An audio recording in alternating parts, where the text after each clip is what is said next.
Professor Brain Brown's research shows that vulnerability fosters good emotional and mental health. It is a sign of courage. We become more resilient and brave when we embrace who we truly are and what we are feeling. The Vulnerable Scientist podcast is a space for scientists to tell their honest and authentic stories. I am your host, Sarah Nyakeri, who happens to be a scientist, informal science communicator, and I help scientists create personal websites. If you want to support this show, go to www.patreon.com/thevulnerable-scientist. You can also follow this podcast on all social media platforms at TV Scientist Pod.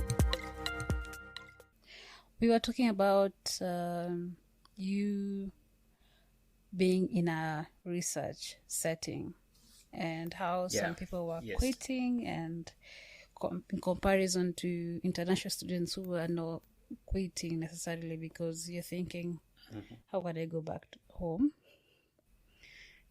Saying that I have quit.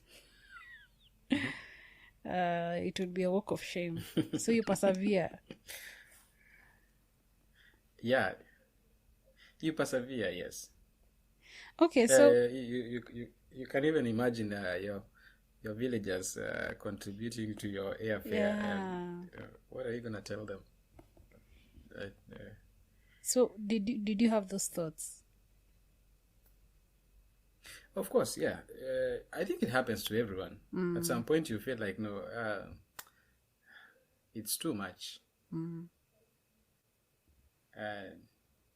Not even once you think about it, especially when the most discouraging thing is when you think you've put in your best and someone tells you, oh, this is not even to half of your expectations, and you think there's nothing else I can do more than I've done. What do you do when that gets to that? It happened. It happened a few times, and I'm thankful. My professor was someone who was very understanding. So I wrote an email to him one day, and I told him, I want to have a sitting with you. I have a few things to discuss, and I told him,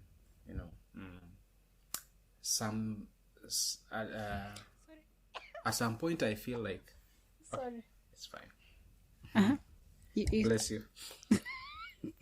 Thanks. At some point? I told him, at some point I feel really discouraged and I don't know what to do next. So he told me, first of all, he laughed. On the email? No, I wanted to have a sitting with... I actually went and have a meeting, one-on-one meeting. He laughed and said, I like it because it's getting into your head. And that is exactly what I want. He told me, I want you to take it as an encouragement. Don't take it negatively. I'm not doing this because I hate you, or I'm not doing this because I don't like you. I'm doing this because I want you to improve. I don't want you to be comfortable. He told me, if every day you present your work and I told you, oh, that's a good job, you're going to relax. And this being a training, I want every time we have a meeting, I want you to elevate to another level. I want you to elevate to another level. So after explaining all that to me, and he told me, it happened that he came here as an international student, so he understands. So he told me, in this country, there are odds that they don't favor international students. So for you to be on the same level with the domestic students, you need to be at least twice as better as them. So that, because already they being in your own country, you already have an advantage over a foreigner. So, but if you can prove that you are much better than the domestic student, that gives you an upper an upper hand. So he told me, I want you to be twice as better as a domestic student. So from that point, at least that gave me an encouragement. And he could even tell me, this semester I've seen you improving from what you started. At least, when you came here, I've seen you improving. You can independently analyze things. You can even start writing papers by yourself. That is the kind of progress that I want. He told me by the time you're graduating with your PhD, it's not that you'll know everything, but I want you to be an expert in your field. At least when you're discussing it with someone, at least they can feel it, that you understand your thing. And I think that helped me a lot, especially having those one-on-one discussions with your professor and asking them what they really want from their students. That open conversation is important. Yes. And it started from you, right? Yeah, it started from me, because I really felt it's I What would have easily happened? been discouraged and give up and say, no, I'll start doing things my own way. Yeah. But my professor was relatively young. He was actually, I think, 4 years older than me. Yeah. It's not that I'm old. I'm not saying I'm old. I'm also very young. You quickly When I say defended when I say he's young, he was really young. Like, I'm not even in my 30s, so you can, yeah. Wow. So he was young. So I felt like he understands students more. I was his first ever graduate student. So I felt like he would understand me from being a student recently, what is required of a student, and what made him succeed, and what can I do different. And we actually became friends, and he's very open, and he would even encourage me, aside from academics. He would also encourage me just in life generally, what you need, and I think that helped me a lot.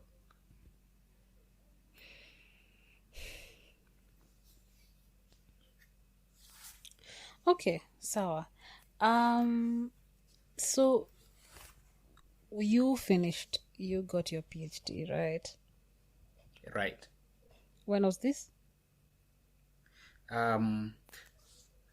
Last month. Oh, you're a recent graduate, so you haven't gotten used to Yes. the word Dr. Alex Kirui. Like, does it sound weird? No. It still sounds weird to me. Like, How old are you? I don't know. I'm 29, Okay. turning 30 this year. Right? So, yeah.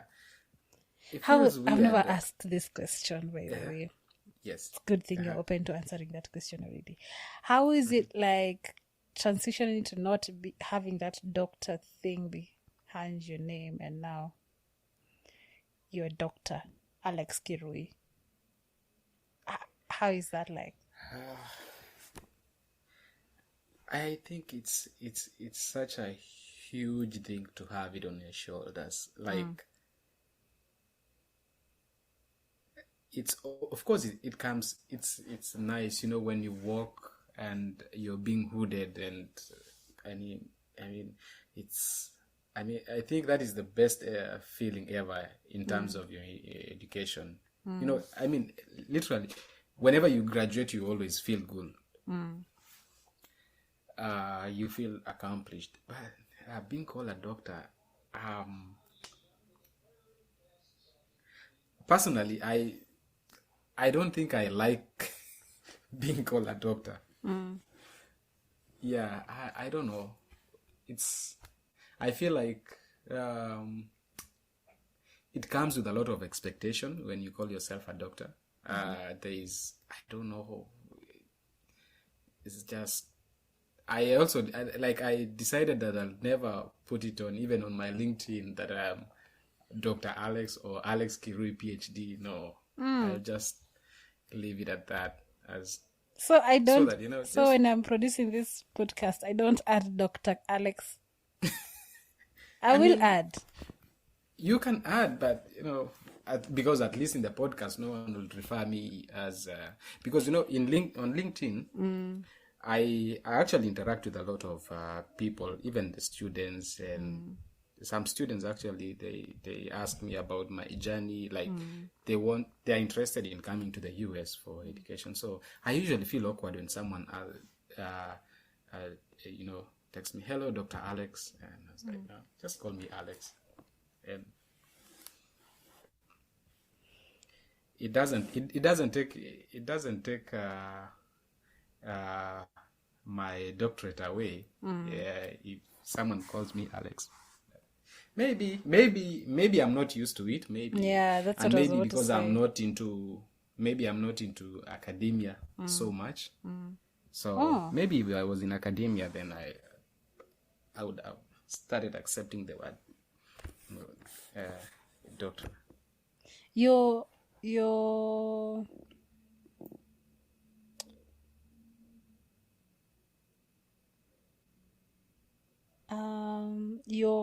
what? So You I'm moved to industry. Yeah, I'm transitioning. I haven't fully moved into industry, but Okay. I already got an offer. So I'm moving Nice. to industry. Yeah. Wow! So Congratulations. Thank you. So wait. Do you want to talk more about that? I don't know. About my transitioning to industry? Yes. Yeah. Okay. So how did that happen? Why did you want to be in academia? Like, what's happening? I think everyone always fights with that, especially when you're doing when you're in a graduate school, whether you're doing a master's or PhD. There's always that fight inside, within. You want to be in academia, you want to go to industry. You're always googling, is industry better than academia? Is academia better than industry? There's always that fight within. Yeah. So I considered everything. I actually, even my professor was like, Alex, I want you to go to academia. You've published a lot of papers. You have a lot of citations. It will be very easy for you to transition. And I looked back, I reflected, and saw, basically, my 29 years has always been in school. I've always been in school since 1998, when I was, not even 1998, when I went to kindergarten, I think when I was 3 or 4, until now. I think the only break I took is the 1 year before I joined university, and the 2 years before I came for my PhD. But basically, my life has always been in school. Going into academia, I still feel like being a professor is just being a permanent student. Like, I look at you look at the academia life here in the US, it's totally different from academia in Kenya. Especially when you involve yourself in research, you are constantly doing research, whether you are home or whether you're in school. I never envied that kind of life. I felt like it will take much from me. So I said, no, maybe later, maybe I might consider, but for now, I want to go to industry. And then that is one. Second factor is, of course, academia is good in terms of flexibility and job security, but you have to earn it anyway, especially for the first 5 years, especially here in the US. If you want to be in academia, you have to get yourself a tenure. and you have to work very hard for your first 5 years before you getting a tenure is like being permanent. So your first 5 years is you want to prove yourself that you will be an asset to that university that employed you. So you have to look for grants, you have to publish papers, you have to have a good reputation, and all those things. And I felt like, no, I'm not ready for that. And I think the other thing, I think it's money. I mean, we have to say it. Industry pays well than academia. So I know it's flip side when you look home, but yeah, here industry pays well. Yeah, so those are the things that I considered. And I didn't focus 100% on academia. I was still like, what if I don't get? You always have that plan B. Yeah. So as I was almost finishing, I applied for jobs, both in industry and academia. But in academia mostly, especially when you have your PhD, you get a postdoc. I got a lot of offers for postdocs. Yeah, because Yes. of how well you did for your PhD. Yeah, but there are so many postdocs Okay. offers. Okay. So many. Yeah, because almost every professor needs a postdoc. And when you go to conferences and you present your research, someone will just come to you and tell you, hey, when are you finishing? Wow. Maybe next year. I like your work. Would you be interested in a postdoc position? I'm looking for a postdoc in my group. Guy, I like that. I don't know. I like that for me. I'm like someone just approaches you and like, please come to. Yeah. Wow. I mean, especially, when you go to conferences, you either present a poster or a talk. Yeah.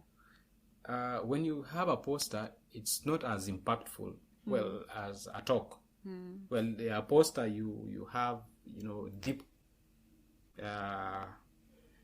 conversations and discussions. But that confidence that you are standing in front of people and being confident about your research and speaking very confidently, it instills confidence in even people sitting in the audience. So someone will just come and approach you, maybe you and on your break, and you get. So I applied for them. It's difficult getting an industry position, but I did several interviews. You don't get some of them you go through the interviews to the end, but they don't select you. And finally I got one. So I'll be moving soon. I got a position with Intel as an engineer. So you can imagine, I am moved from being a chemist to doing biology a little bit. Now I'm going to be an engineer. So how are you feeling how are you feeling? Because you're not started yet, right? I haven't started yet. How are you feeling? Of course, good. That now I am not worried about tomorrow. I have to present research. I have something bothering me, and also having a real job. It always feels good. But again, I feel it's a challenge, especially Intel being a semiconductor company. Haven't dealt with semiconductors before, so it's going to be a new challenge, and just being prepared. Semiconductors are really expanding all over the world right now, so I'm looking forward to it. What it will take me next.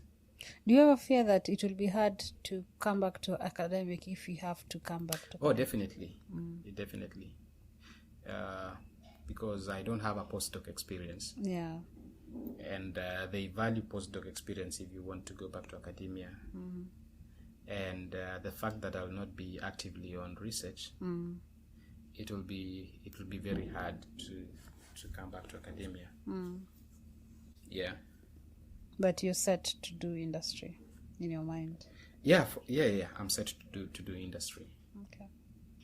So you've disappointed a lot of people. I don't think so. Like, it always narrows down to a personal choice. Yeah. Yeah. And it's always good to do what you like.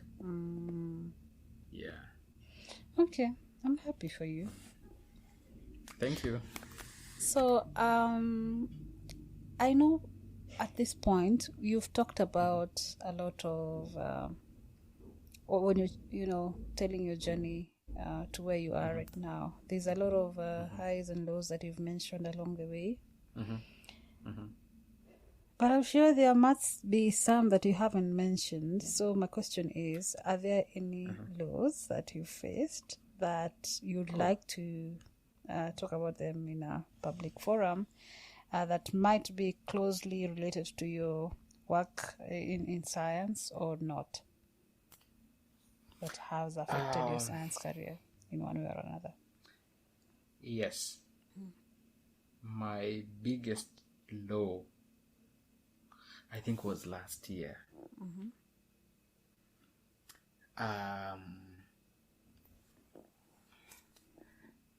Well, okay. I think, when you have a lot of things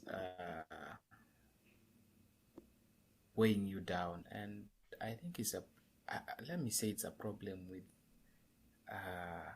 let me put it generally, it's a problem with African men that we usually keep our problems.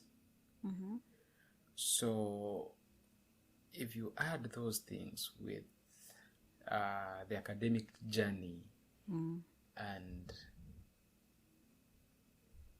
it bogs you down. I remember last year I got an internship. Wait, were you teaching or a lab, or what was the job description when you were doing your PhD? Oh, I was on rotation. Sometimes I would do teaching. Sometimes I would teach a lab. Sometimes I would fully do research. But it's a requirement in graduate school, especially for ours, that at least you have to teach at least 2 semesters. Okay. So you cannot be like fully in research. You have to teach at least 2 semesters. So I was on rotation. Sometimes I could teach a semester. Sometimes I was fully on research. What do you mean fully on research? Just like you don't teach. You're just your research. Do your research, yeah. Okay, all right. So so you got an internship last year. You applied? So I got an internship last year. You applied? Yes, I applied. I applied. In the university and, or? No, outside. It was in a different state. Okay. So I said I'm in the south, in Louisiana state. So I got an internship in a different state, in Connecticut. And I was supposed to start a internship in May. Right. Yeah. So when I was still, planning to move in April, I lost a very good friend of mine in Kenya, and wow. Yeah, she was very, very, very close to me, and I had to travel home in May for her burial, and when I was coming back, I just went directly to my internship place because I couldn't get time to go back to to get back to school, and then I started my internship in May, mid-May, and I was still doing research as I was doing my internship because I hadn't finished things that I was doing. And I think it weighed me down a lot.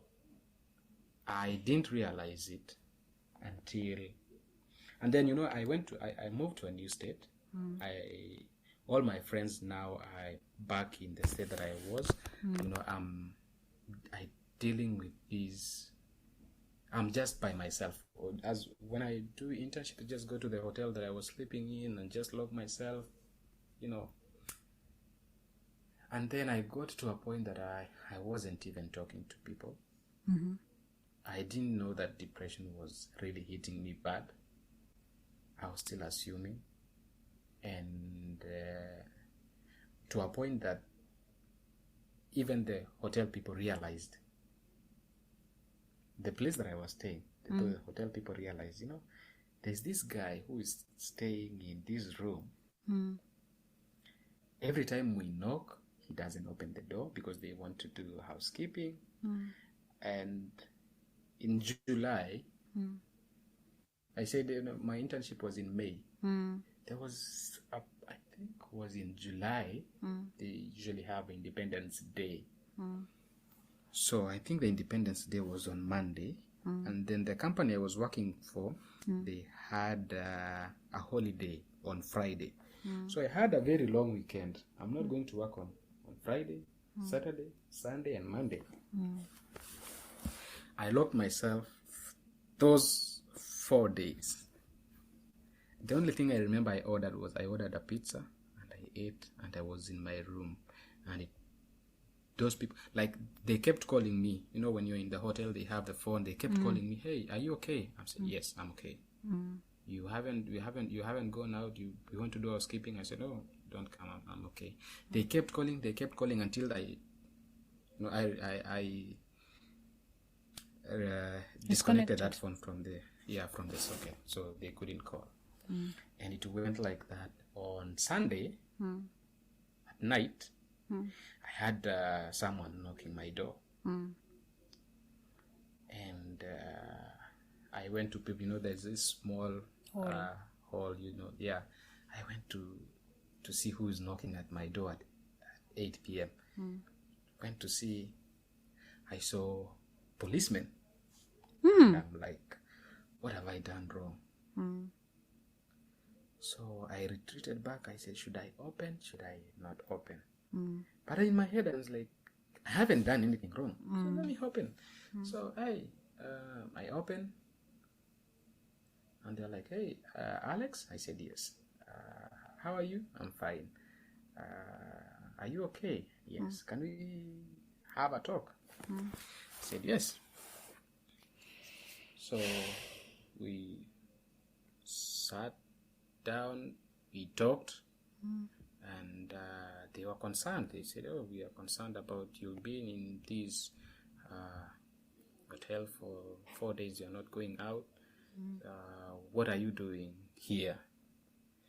I said, "I'm on internship." "Which company are you working?" I told them. They actually had called my company because even when I'm checking in that hotel, they have all my details where I was working, everything. They had called my workplace, say how has he been, how has he been working. Unfortunately, even my manager noticed, he hasn't been very, very active. So they came and said, "Okay, do you have a family here around?" I said, "No." In another state, I said, "Yeah, I have my cousin, I have a friend of mine. Do you have their contacts?" I gave them, and they said, "Okay, can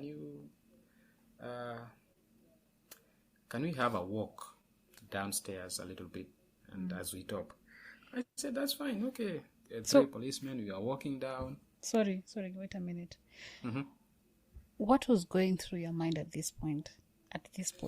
I was just like stuck. Like, these guys are asking you questions. Yeah, they're asking me questions, and I feel I'm okay. I'm just telling them, I just want to be by myself. Because at that time, I had actually switched off my phone. Eh. Yes. I was just watching the TV in my room. I didn't want to talk to anyone. They had tried to contact me. So, but you know, even the hotel here, they have the privacy. They cannot open your door by force. The only people who can open by force is the police. And that's why they had to call the police. So we walk down and I see an ambulance. Okay. And they told me, you know what, we feel that you're not okay. And you just need to be taken somewhere where there's people. And then so I went to the hospital. And then I didn't know that they were taking me to a mental place. So we talked with the doctor, and he told me, we don't think that you're in a place that maybe there's a lot of things that have been going on, but we don't think you'll be safe wherever you're by yourself. So I checked in this hospital, and they kept me for 2 days. But you have a health insurance, right? At that point. Yes, I have a health insurance. So they released me. I'm okay. Go back.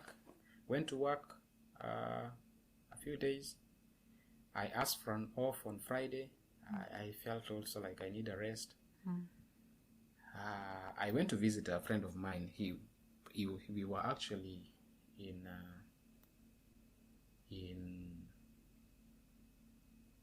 Tuk Technical University together. He's in graduate school in the same state. So I went to visit him. I was supposed to come back to work on Monday. So I told him, no, let me go back on Tuesday. And that is when things went south. I think I carried the baggage all through. So I remember when I was in my friend's place, I told him, you know what, can we talk? So you've checked out of the He hotel? was on a phone call. No. I went to visit him in his place. Like it's a 2-3 hours drive. So can we talk? He said, sure. But I'm on a phone call. Let me finish this phone call, and then we'll talk. This is Tuesday. That is Monday evening. Okay. Then I walked, but I didn't stay in the house. I went and walked and walked and walked. I just wanted some, and then this guy came. I think after the phone call, he came. He didn't find me, so he went back to sleep. I thought maybe we'll talk tomorrow because we will be heading together. He will be driving me. We'll talk. So I came back. You walked. And yeah, I came back and then I slept. And then very early in the morning, it was a bit chilly. So I went and asked him, hey, can I have your jumper? I put on the jumper and then I walked out of the house. And I went and I sat by the roadside. I knew someone was talking to me, but I didn't want to respond. And here people are very when you see something like that, they usually they call the police. So they called the police. Again, police came with the ambulance. They took me to a hospital, a different one. So my friend even didn't know where I was. I went to the hospital and then they checked, and then they realized that a week before I was checked into a mental hospital. So they had no option. They had to keep me in a mental hospital. Now, I was too much. That is when I realized, wow, I think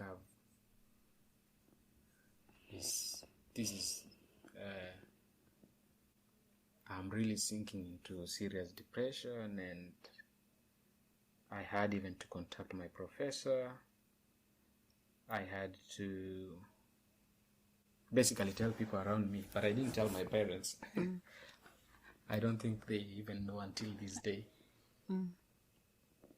So, at some point I wanted to tell my professor, you know what, I think I need a break. But like I said, he's very understanding. Because I was in a different state, so we talked. We talked over video call,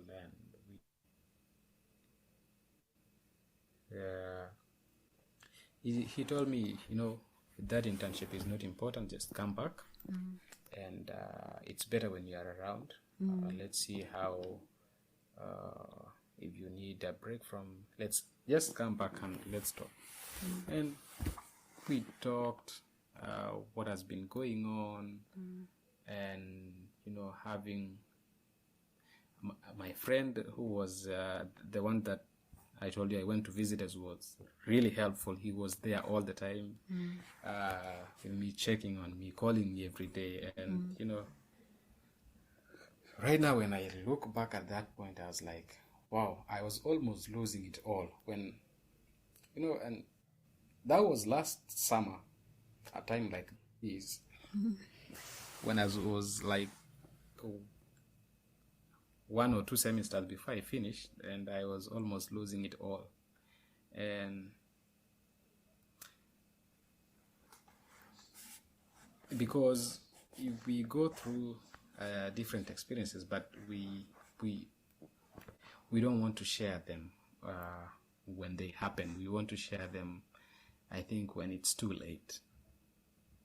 And I think it's a problem, especially with us, say, African men. We keep a lot of things to ourselves, and before you know, you keep one thing, you keep another, and then ultimately it's going to catch up with you. So, wow. I cannot really pinpoint exactly. I'll tell you that what was the exact reason, but I'll say it's it's a lot of things that are happening. A lot of things. So did you especially when you feel like you don't have energy to do anything, like you've been very hardworking, you've been doing things, and you just wake up and you don't feel like doing anything. You just want, and you don't want to talk to people. You just you see someone calling you, you feel like, no, I don't want to be bothered. I just want to be myself.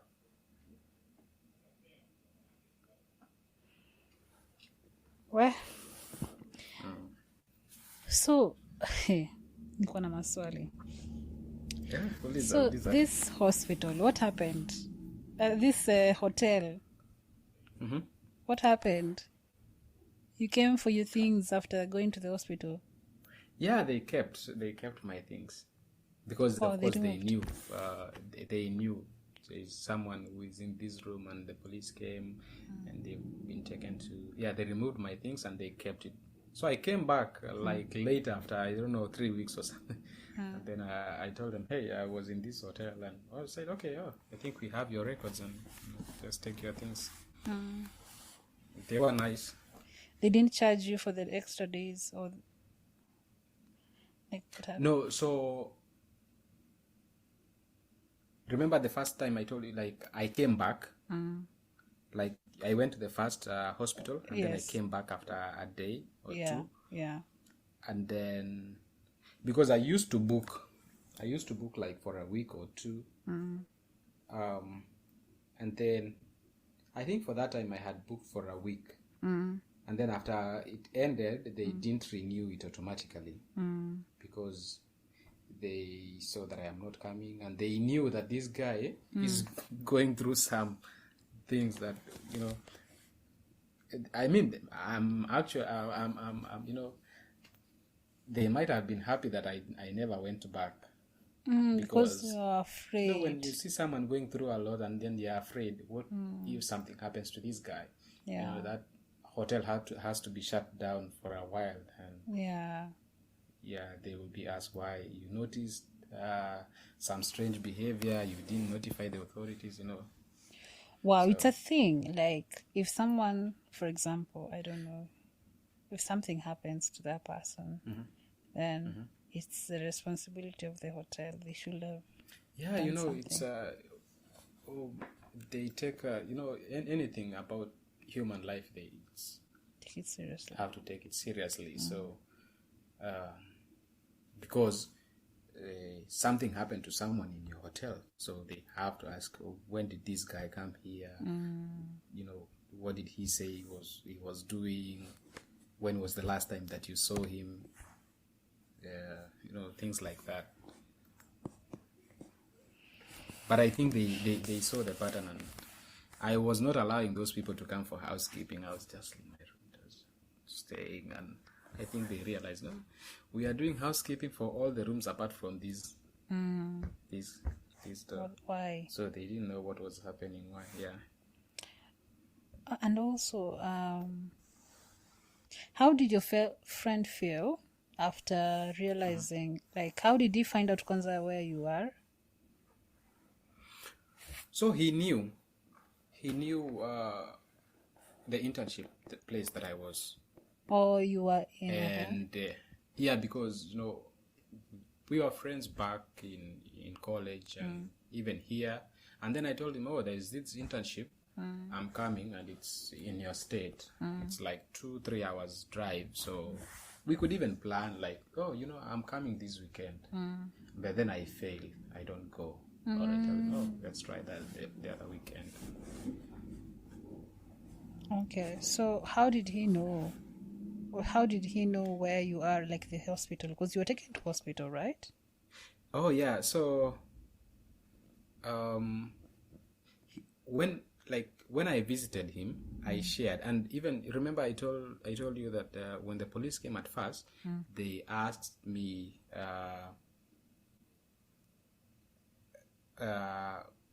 who do you have around. So I gave out his number and my cousin's number. The first time. So they called him, so he knew there's something bothering me.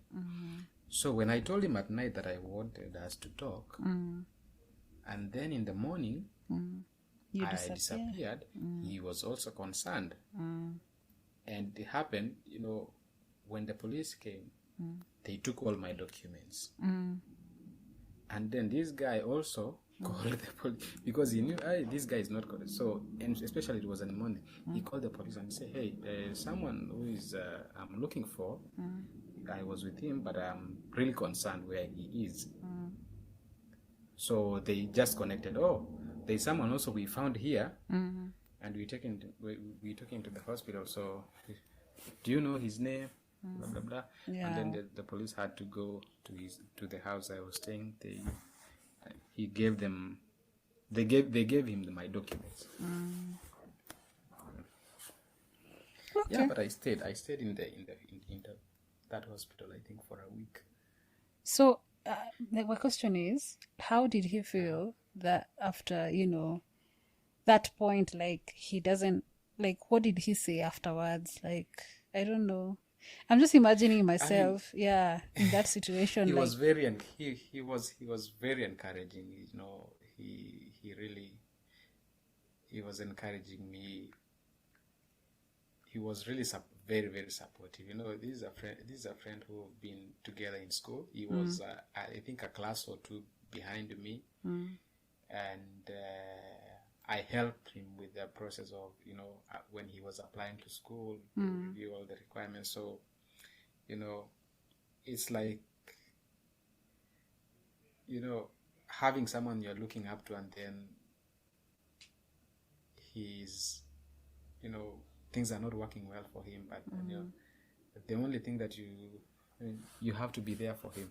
So he was there for me all the time. Yeah. And I really like what your professor did, you know. You guys had a video call. We did have a video call, and it was very, very helpful. And like, you know, I told you, like, he became my friend. Even up to now, he always checks up on me. Hey, everything going well? Yeah. And the hospital, what happened in the hospital for the 1 week? So, you know, the mental hospitals, how, I had never been to one before. So when you check, you're isolated. Like all the people who have mental problems, you're isolated in one place, and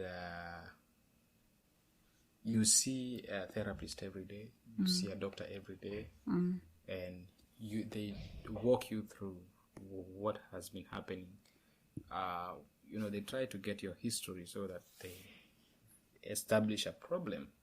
And one doctor he really wanted to, you're doing your PhD, what is happening? I mean, your life is really, you're doing well. I mean, how did you find yourself here? And I shared with him, I talked to him, and sometimes, especially when you're going through such, it's easier to share things with a stranger than a person who knows you. Yes. Because for a stranger, you feel like he will not judge me. Unlike someone who knows you, you are not sure, what if I tell him this? How will he judge me? So you open up, and they were very helpful, and you do things, when you go to those facilities, it's crazy because it's your behavior that gets you out. So it's like a school. You wake up in the morning, you take your breakfast, there are activities that you do. They look very childish. You're drawing, participating, you sing, you do things that you do it when you're in your kindergarten. So if you don't participate in those, they feel that you are still not okay. So how you develop each and every day is what determines if you will get out of it. Okay. So what was the diagnosis? There's really no diagnosis for it, because they take your vitals, you are doing well. It's just like your body has come to stop, and it's like the engine is your body is not working anymore. You just need to restart it again, and it takes a while. It's something like, it's not an instant thing. You once you identify a problem, and you have they follow up, you go and see a therapist, and you talk through your progress and each and every day, and having especially family and people close to you, they really help a lot. So thanks for sharing that part. Which other law did you face? Have you faced? Are you facing? In graduate school?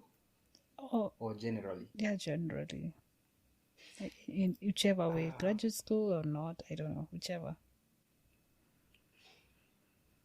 That is by far what has taken me low, if I could remember. The other thing that I told you about is which is which I think was one of the biggest contributors, is the life isolation here. Yeah, it's different before you get used to it.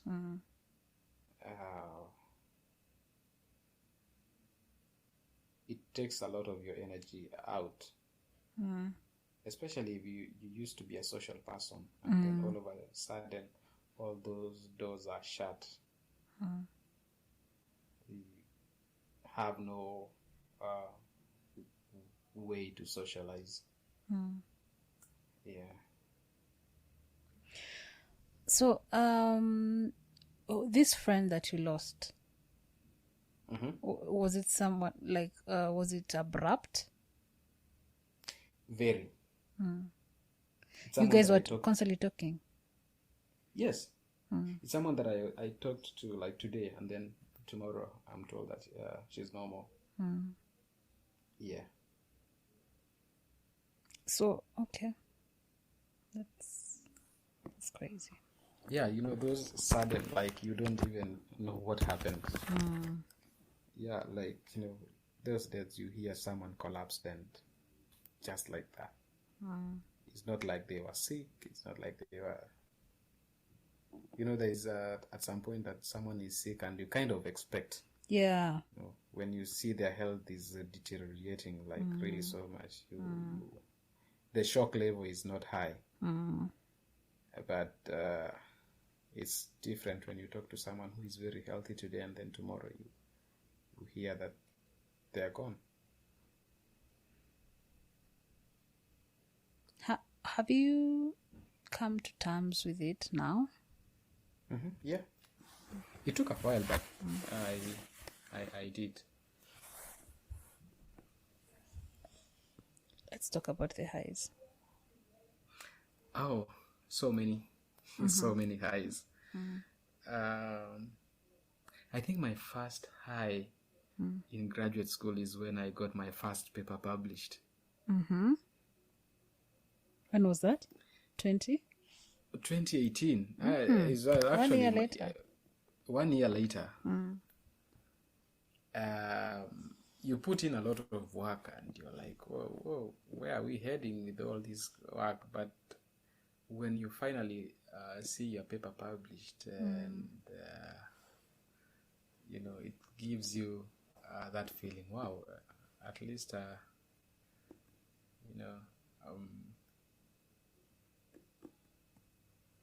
the work that I've been putting in is finally working.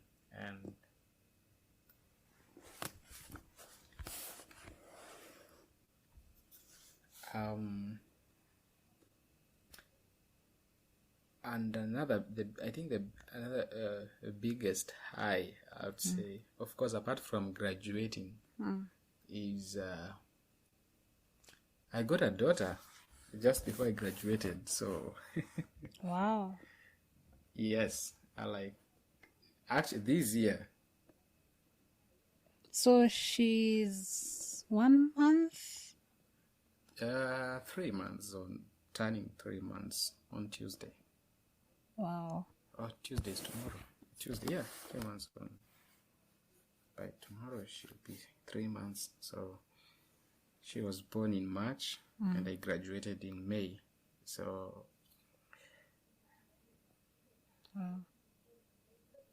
that is, she came in at the right time, when I was just almost done with everything. And That's like a graduation present or something. I don't know. yeah. After I always say that. Yeah. You always say? After all what was going through, especially a better part of last year. And of course, getting married when you're in graduate school, that is also one of the biggest highs. It's challenging. I will not say it's very challenging. How long have you been married? 1 year. Oh, okay. So this is 1 year, approximately 3 months. before or after that whatever happened. So this is what happened. So I got married last year in March. And in April is when I lost my friend. In May is when I started my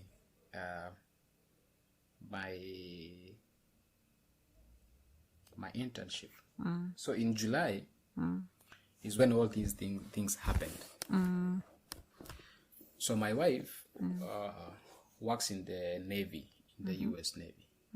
By that time, when all these things were happening, she was in Japan.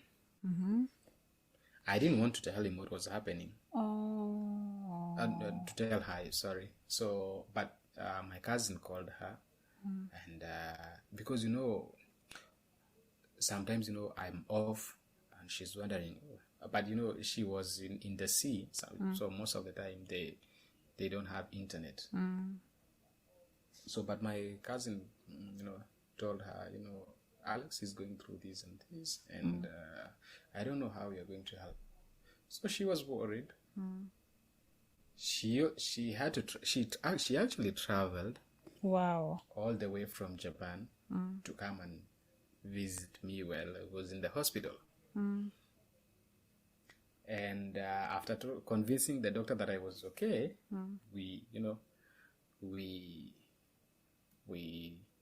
I got discharged, and I spent some time with her, like I think 3-4 days before, because she had a limited time before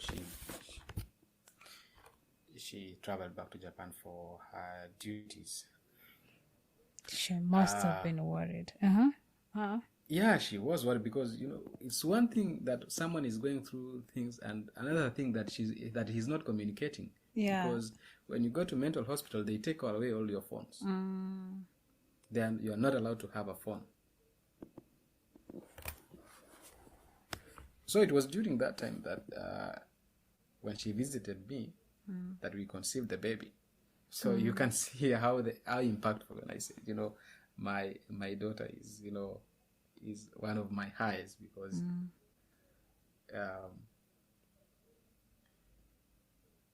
after realizing all that, I knew, after going all through that, and I was even not fully 100%, but I knew that I have a responsibility. My wife is pregnant.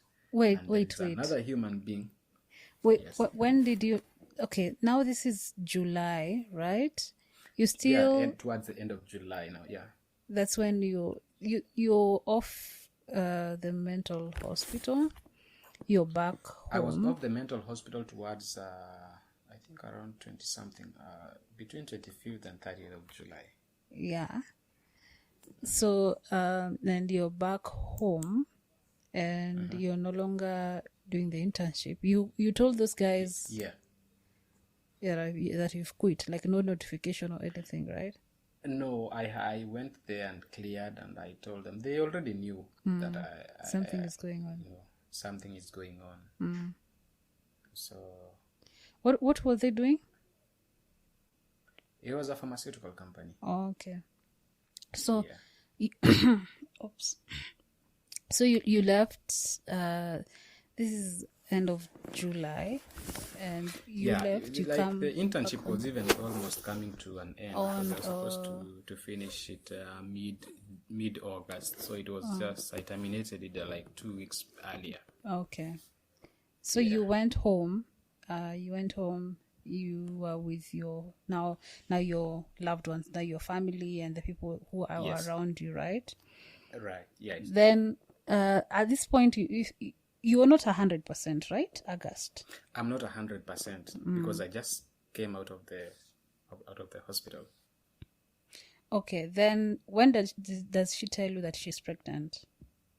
So after she traveled back, that is like a month later. So when you received those news, how did that impact your life or your mental health? Like, did you see a switch? Did something happen? Like, I don't know. So, first of all, I was worried. I'm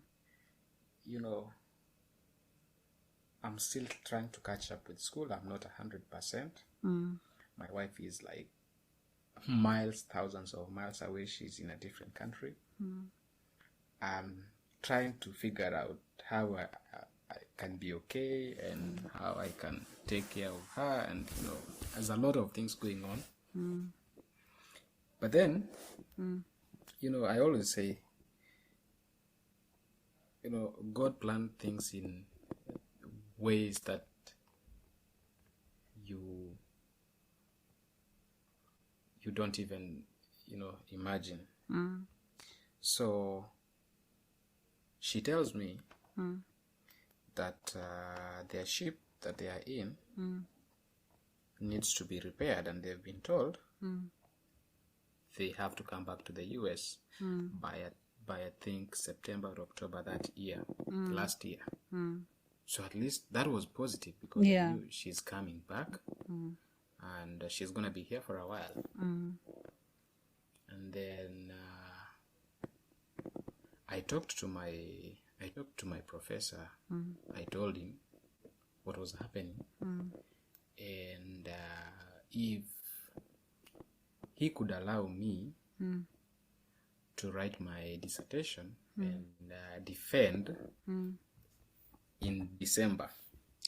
But though that was not the plan initially. The plan was... That was not the plan initially. But then, there is a risk with that. He was okay with that.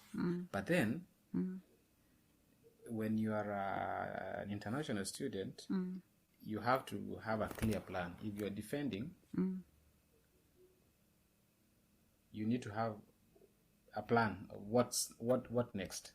Because you can't be here, you're not working, you don't have a visa. So then he told me, well, you can apply for jobs. If you get a job, well and good.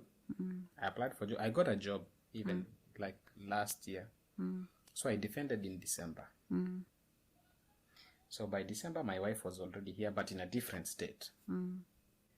So I had to move to where she was, because by that time she was almost due. I think she was 6 months. So I moved. I just finished defending. I have a job, but I have to wait for my work permit. But now the job that I have got is also in a different state. So that means I had to move. But my plan was I was only going to move when our child is born. So I waited for my work permit. It delayed.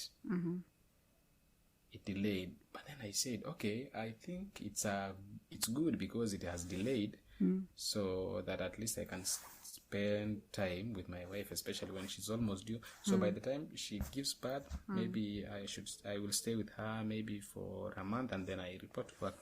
And then my work permit kept on delaying, and those guys told me we need someone immediately. So we are giving you like 2 weeks. If your work permit is not here, then we don't have another option. And then after 2 weeks, the work permit was not here. And they had to cancel my position and gave it to someone else. So I'm here, no job. That was already in March. I had no job.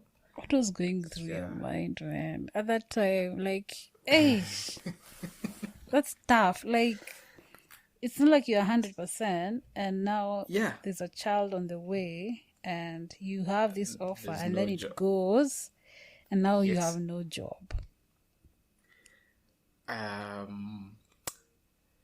So I think it was really difficult, because now I have to start applying for jobs, new jobs. So I had to apply for jobs afresh. And then I get this interview, and then they're scheduling me an interview on like a Tuesday in March. We were expecting our baby in April, but on like a Saturday evening in March, my wife's water broke. It's like 8 months, so I'm not even worried. Like, we still have like some a time month to go. Yeah, even when the water broke, it's my first experience. I don't know. I told her, let's go to the hospital. We will come back. It's not a big deal. God. I didn't even know that it was water.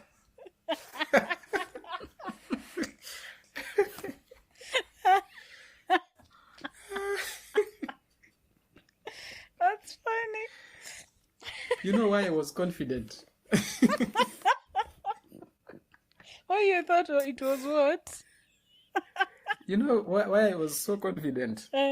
Because on Sunday, her friends had planned for a baby shower. So, and they had told me what I was supposed to do the following day. So, it's like... Surprise. 11 p.m. Yeah, it was a surprise. 11, it was like 11 p.m. And yeah, on Sunday it's supposed to be a baby shower. So, went to the... we're on our way to a hospital, and I'm telling her, don't worry, it's not a big deal. We'll just go to hospital. Maybe we'll come back, maybe. Yeah, so we get to the hospital, and then after a few examinations, they tell us, hey, you're going into labor.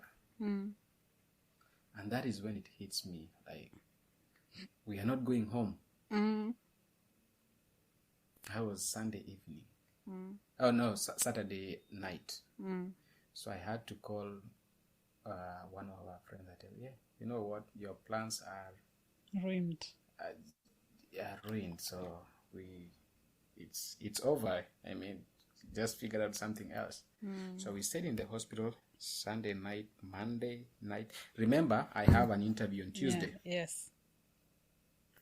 So the baby was born on Monday. Monday morning, yes. And because it's a preterm, we had to stay in the hospital as they examine to see if it's safe for the baby to go. And then I have an interview on Tuesday. I had to do an interview in hospital. Yes, even when we were doing the interview, the baby was crying in the background, and then the person who was doing the interview was asking me, what's happening? I told him I'm in the hospital, so the background noise, I got a baby yesterday, and he's like, wow. But that is the job I got. Oh. It was much better than the previous one. In terms of? So, in terms of everything. In terms of location, in terms of pay, in terms of benefits. I was like, wow, okay. There was a reason why the other one had to be cancelled. Yeah, to go. Yeah. Yeah, so... But you didn't see that at that time. Now that's when you see that. That's when I'm seeing it right now. That time I was like, why is it happening when I really need a job right now to support, the baby coming and a lot of things. So, but yeah, it's. I mean, when I look back and look at my journey, sometimes I laugh, sometimes I I think that is what makes life beautiful. Because if it was all smooth, I don't think we will be recording this podcast and talking about our lives. Yeah. Yeah. When I listened to Gladys' podcast and some experiences that she went through even when applying for roads. Gladys actually interviewed me when she was writing her latest book. Yeah. When I listened to Mwakisha's interview, Mwakisha actually we took some common units with Mwakisha. We took the same year. Mwakisha? Yeah, some... Oh, Mwamburi. Mwamburi. Oh, Mwakisha. Yeah. Okay. Yeah. Uh-huh. Yeah. You took some minutes together. Yeah, we took some units together. And, I was so happy when he got... PhD in Japan. Yeah. So... Oh. Okay. That's interesting. So, is there another high? Okay. How many papers have you written? By the congratulations of being a father. I don't know, how is that experience, by the way? I've not asked that. I was supposed to ask that. Well, I'm still learning. Yeah, but it's it's a beautiful experience. Being a parent, especially a first-time parent, there's a joy that comes with parenthood. Like, when the baby cries for the first time, it gives you a lot of joy. And but it's also challenging, especially the first few months. You forget about sleep. Yeah, and it's because baby wakes up like every 2 to 3 hours, so you have to be prepared for that. Okay, so But it's in general, it's beautiful. I would say so far so good. okay. So how many papers did you publish? 11. What? Why? Yes. How? You went into a PhD in 2018, right? 2017. 2017. 2018, 2019, Yeah. 2020, 2021. 5 years. Yes. Oh, not even 5 years. 4.5. 4.5. And you've written 11. Yes, How is that even possible? So, Do you guys pay for publishing fees? some journals, they ask you to pay if you want it to be an open access. Oh, yeah. Yeah, but most of them you don't have to pay. But you are not like for the fees thing. It's not about you. It's like your professor. Oh, okay. Who handles everything. So the 11 papers, it's not like I'm the first author in all the 11 papers. Some of the papers, it's a collaboration. So I've done like a third, a half, a quarter of of the work. Some of them I think I have 4 first author papers. That is, I've done majority of the work because it's hard, like doing all the work by yourself is not easy. It's not easy to publish. And I say I am lucky to have had a professor who really pushed me a lot to work. Because self-motivation is not in everyone. Sometimes you wake up and you feel like, maybe I can take a rest today. But when you know that, you have to be accountable at the end of the day. And we used to have 2 weekly meetings, professor. So every day you have to put in work, and because you have to present, and so that really pushed me a lot. And I also think it also depends with the field. Some fields are easy to publish than others. I know some people who can even take like 2 years to publish one paper because of the nature of their field. Yeah, so it's I think I have 4 first author, but the rest of them are collaboration mostly. Yeah, because that is one of the questions I got in the interviews mostly. Like they will ask you, have you ever collaborated with people? They encourage, because when you go to industry, you work in a team.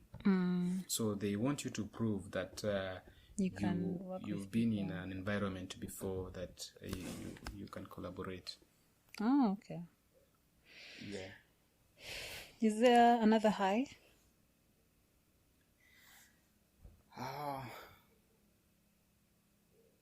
Yes. I mean, there's so many highs. Just been pointing out, of course, getting your PhD before 30 is just a high on itself. Yeah. Yeah. I don't know why I'm smiling. Why? I don't know. I'm like, wow, yeah, like, yeah. Like that's just I mean, thinking I now. think that has always been my biggest goal. I've always wanted to get a PhD before 30, because the way I planned my life is like I want to finish my PhD before I get 30, get a job, and then after job, settle a little bit, and then when I'm 32, then maybe think about marriage. But see my life. It's life. You're a Life dad happens. even before 30. Yeah, Young dads. yeah. Okay. What else? What else? What else? What else can I point out?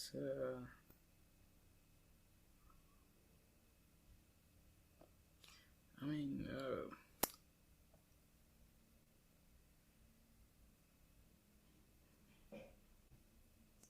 I can't. I'm trying to think about all. Whatever I'm thinking is. I mean, everything is. What are you thinking? What else? Getting a job is also a high on its.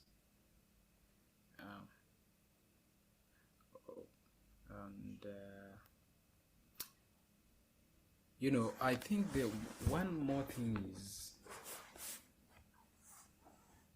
helping people to apply to graduate school. Yeah, you mentioned That that. is yes, that is something that I've always been happy to do, and I'm still happy. I actually have like 3 or 4 students who I'm currently, trying to mentor and to help them to with their application process, because at the end of the day, you don't want to do this by yourself. You want other people to show other people the way. Yeah. Because I feel like most people, it's just the information that they don't have. They are equally qualified. It's just the information, the right information that they don't have. Yeah. Yeah. And that's why I ask all the details, because I was, the reason why, okay, exposure is when you listen to people's story, either on a movie, biography, or a YouTube documentary, or a book that you read, or traveling, or talking to different people who have different experiences, or listening to podcasts. Yeah. Like that's exposure. And you can't know something until you're exposed to that in some sort of way, material or something. Right. And I thought the only way some people are doing better than others when it comes to a certain thing is because one person was exposed to this information and the other person was not exposed to this information. So I thought, why don't, because the only reason I would know something is because I talked to someone and they told me this. So why don't you just give that information out there for someone else who might be looking for that information to get that information? Like, the only reason, like, we'll find that there are people who have these opportunities probably because they knew someone who had such an opportunity, and those people are the people who helped them, or not even necessarily helping them, but by knowing that, oh, you can actually do this and get to here, like that information makes you now think about that path. But you can't have that unless you hear that. Yes. Yeah. Because even for us, even for me, if it were not for someone else to tell me about this journey, Yes, I wouldn't have known it. it's possible That it's possible, even if to, it exists. Yeah. You wouldn't have known. I'm actually planning to have a webinar, like maybe in the next week or two, just to, for the people who want to further their education, especially overseas. Okay. And just, enlighten them that you can do this, you can do this. Just for them to, to empower people with information. I would like to help you in that. Yeah. I'm willing to do that. I'm still planning, and then I'll let you know when I have the details and the date. But I think it should happen in the next week or two. Okay. Yeah. especially for science. I think I usually tell people it's if you're in science, it's very, very, very easy to get funding, to get a scholarship. Yeah. Because some people have reached out to me asking me, "Oh, I did business management. I really don't know how to the breakthroughs for like humanities and business courses. But for science, at least I can I know a thing or two that can help someone." Okay. All right. Looking forward to that. And I'll like to promote that also on the podcast and on my social medias. Okay. Thanks for that thought. You're welcome.